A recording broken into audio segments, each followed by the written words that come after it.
আসসালামু আলাইকুম। আমি ডাক্তার মোহাম্মদ আকিব জাবেদ রাফি, কনসালটেন্ট নাক কান গলা ও হেড নেক সার্জারি বিভাগ। তো আজকে একটি কমন ও সাধারণ বিষয় নিয়ে আলোচনা করব। শিশুদের কান ব্যথার কারণ, কান ব্যথা হলে সাধারণত শিশুরা কিরকম আচরণ করে, আবার কখন আপনি বুঝতে পারবেন যে শিশুদের কানে কোনো সমস্যা হচ্ছে কিনা। তারপরে হলো আপনি ঘরোয়া পদ্ধতিতে কি কি ব্যবস্থা গ্রহণ করবেন তখন। তারপরে কখন আপনি ডাক্তারের পরামর্শ নিবেন। বিষয়গুলা নিয়ে সংক্ষেপে কিছু কথা বলবো। আসলে শিশুদের কান ব্যথাটা অনেক কারণে হতে পারে। একটা হলো যে শিশুদের মধ্যকর্ণের মধ্যে ইনফেকশন।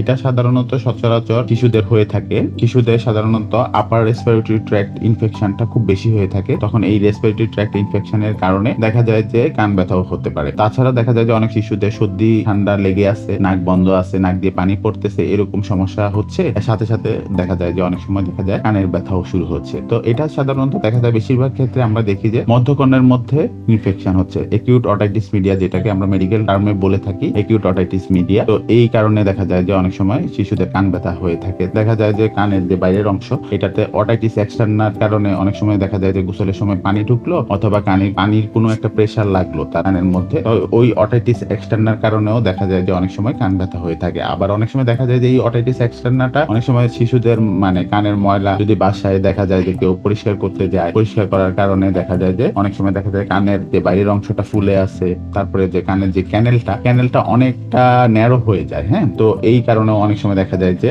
কানের ব্যথা হতে পারে। একটা হলো সাপোরেটিভ অটাইটিস মিডিয়া, যে হলো ওএমই, যেটাকে আমরা বলি অটাইটিস মিডিয়া উইথ ইফিউশন। এই ইফিউশনের কারণেও কানে ব্যথা হয়। তবে এই ক্ষেত্রে অটাইটিস মিডিয়া উইথ ইফিউশনের ক্ষেত্রে ব্যথা কম হয়, কিন্তু হলো কানে দেখা যায় যে শিশুরা অনেক সময় কম শুনে থাকে। তাছাড়া আরো বিভিন্ন কারণ আছে। ইউস্টেশন টিউবের যদি ব্লক হয়ে যায়, অনেক সময় দেখা যায় যে শিশুদের ইউস্টেশন টিউব, কান ও নাকের মধ্যে একটা টিউব থাকে যেটাকে আমরা ইউস্টেশন টিউব বলে থাকি।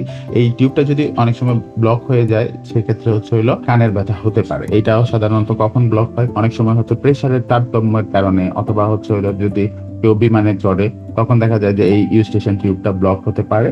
তাছাড়া আরো অনেক কিছু কারণ আছে, যেমন হলো শিশুদের যে ওয়াক্স থাকে, কানের ভিতরে যে ময়লা থাকে, এই ময়লাটা ইম্প্যাক্টেড হয়ে যায় যখন, তখন হলো দেখা যায় যে এই কান ব্যথা একটা কারণ হয়ে থাকে। যে ইম্প্যাক্টেড ওয়াক্স কোন সময় আপনি ডাক্তারের কাছে নিয়ে যাবেন বা আপনি ঘরোয়া ভাবে কি করতে পারেন, তো এই জিনিসগুলা হলো নিয়ে সংক্ষেপে আলোচনা করব। তো সেটা প্রথমে শিশুদের যে মনে করেন অটাইটিস মিডিয়া উইথ ইফিউশন হয়ে থাকে, এটা হলো রেসপিরেটরি ট্র্যাক্ট ইনফেকশনের কারণে অনেক সময় দেখা যায় যে এই সিমিলার ব্যাকটেরিয়া গুলা হলো শিশুর এই অটাইটিস মিডিয়া ইফিউশন তৈরি করে থাকে। তখন দেখা যায় যে কানের মধ্যকর্ণের মধ্যে হলো দেখা যায় যে পানি জমে, পানি জমার কারণে হলো যে শিশুদের কানের যে পর্দা আছে, এই পর্দার মধ্যে চাপ দিয়ে থাকে। হ্যাঁ, টিম্প্যানিক মেমব্রেন যেটাকে আমরা বলি, এই পর্দার মধ্যে চাপ দিয়ে থাকে, এবং ভিতর থেকে বাইরে থেকে অনেক সময় দেখলে দেখা যায়, সব ক্ষেত্রে দেখা যায় না, যে পর্দাটা একদম লাল হয়ে আছে, টকটকে লাল হয়ে আছে। তখন হলো ব্যথাটা খুব তীব্র হয়। তখন শিশুরা কিভাবে বুঝবেন যে শিশুদের কান ব্যথা করতেছে? শিশু দেখবেন যে বারবার কানের মধ্যে হাত নিয়ে যাচ্ছে, বারবার কানের মধ্যে হাত নিয়ে যাচ্ছে, এবং হলো দেখা যায় যে অনেক সময় তাদের হলো যে শরীরের বডি টেম্পারেচার, হ্যাঁ, এই বডি টেম্পারেচারটা অনেক সময় বেড়ে যাচ্ছে। শিশুর গায়ে দেখবেন যে একটু হালকা জ্বর অনুভূত হচ্ছে, এবং শিশুটা হলো সবসময় দেখা যাবেন যে কান্না করতেছে এবং কানে হাত দিতেছে, বারবার কান্না করতেছে। তো এই লক্ষণগুলো বুঝলে মনে করবেন যে তার ভিতরে কোনো একটা সমস্যা হয়েছে। এই ধরনের শিশুদেরকে সাধারণত আমরা সবসময় বলি, দেরি না করে দ্রুত চিকিৎসকের পরামর্শ নিন। নিকটস্থ নাক কান গলা বিশেষজ্ঞ ডাক্তারের একটা অথবা শিশু বিশেষজ্ঞ ডাক্তারের একটা পরামর্শ গ্রহণ করুন, যাতে জিনিসটা উপশম হয়, যাতে তাড়াতাড়ি জিনিসটা ঠিক হয়ে যায়। আর হলো আপনি ঘরোয়া ভাবে দেখা যায় যে আমরা অনেক সময় ব্যথানাশক বিভিন্ন ওষুধ দিয়ে থাকি। অনেক সময় আমরা এই ক্ষেত্রে হলো প্যারাসিটামল সাজেস্ট করি। এটা অবশ্যই ডাক্তারের পরামর্শ নিয়ে করবেন। নিজে নিজে অনেক সময় দেখা যায় যে এরকম আপনি বুঝতেছেন না জিনিসটা কি, আসলে ভিতরে কি হয়েছে, আপনি ওষুধ খাওয়াই দিচ্ছেন। ঠিক আছে, এই জিনিসটা কখন করবেন না। মনে করেন যে ইম্প্যাক্টেড ওয়াক্স যদি থাকে, তো অবশ্যই ডাক্তারের একটা পরামর্শ নিন। নিজেরা বাড়িতে চেষ্টা করবেন না এটা আনার জন্য। এটা আনতে গেলে অনেক সময় দেখা যায় যে ওয়াক্সটা আসে না, বরং আরো ভিতরের দিকে ঢুকে যায়। আর হলো এই আনার সময় দেখা যায় যে তার হলো যে এক্সটার্নাল এয়ারে অনেক সময় ইনফেকশন হওয়ার চান্স থাকে। হ্যাঁ, তো ওইটা যেমন অটাইটিস এক্সটার্নাল তৈরি করতে পারে।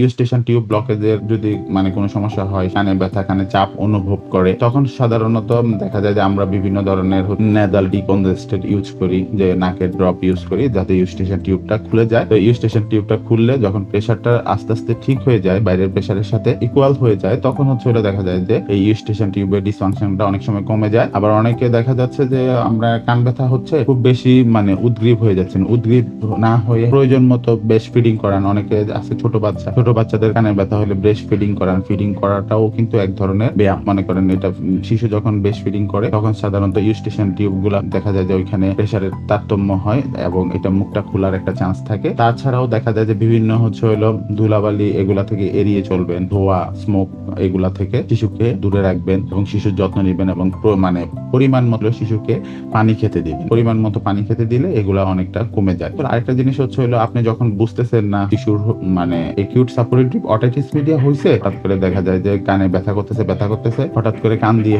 ব্লাড চেইন মানে কিছু লাল লাল দেখা যাচ্ছে যে পানির মতো চলে আসতেছে। হ্যাঁ, পানির মতো যখন চলে আসতেছে, লাল লাল পানির মতো সিক্রেশন হচ্ছে, তখন ঘাবড়াবেন না, অবশ্যই নিকটস্থ ডাক্তারের কাছে যাবেন। এই পানিটাই শিশুর মধ্যকর্ণের মধ্যে জমা ছিল। এই জমা পানিটা যখন টিম্প্যানিক মেমব্রেনটা পারফোরেশন হয়ে যখন ছেড়ে দিচ্ছে তখন কিন্তু ব্যথাটা অনেকটা কমে যায়। তখন আপনার নিকটস্থ ডাক্তার অথবা শিশু ডাক্তারের কাছে অথবা নাক কান গলার ডাক্তার, বিশেষজ্ঞ ডাক্তারের একটা পরামর্শ গ্রহণ করুন। ইনশাল্লাহ মানে এটার একটা প্রয়োজনীয় ব্যবস্থা সঠিক সময়ে নিলে অনেকটা ভালো হয়ে যাবে। এইগুলা শিশুদের কমন সমস্যা। আবার অনেক সময় ইম্প্যাক্টেড ওয়াক্স থাকতে পারে। ঠিক আছে, ইম্প্যাক্টেড ওয়াক্স থাকতে আমরা সাধারণত বিভিন্ন জিনিস দিয়ে থাকি। প্রথমে ওয়াক্সটা নরম করে থাকি, যদি আনার মতো হয় এনে দেই। ঠিক আছে, তবে ঘরে না চেষ্টা করাই ভালো। তো এই জিনিসগুলা খেয়াল রাখবেন। আসলে স্বাস্থ্য সুখের মূল। বাচ্চারা খুব সেন্সিটিভ, বাচ্চারা অনেক সময় বলতে পারে না তার কানে ব্যথা করতেছে। এই লক্ষণগুলো যখন দেখবেন, আপনার বাচ্চা কানে বারবার হাত দিচ্ছে, তারপরে কান্না করতেছে, সবসময় ইরিটেশনের মধ্যে আছে, কোনো কিছুই তার ভাল লাগতেছে না, তার গা হালকা গরম হয়ে আসতেছে, তখন অবশ্যই নিকটস্থ শিশু ডাক্তার অথবা নিকটস্থ নাক কান গলা বিশেষজ্ঞ ডাক্তারের একটা পরামর্শ গ্রহণ করুন। স্বাস্থ্যই সকল সুখের মূল। সবাই ভালো থাকবেন। আসসালামু আলাইকুম।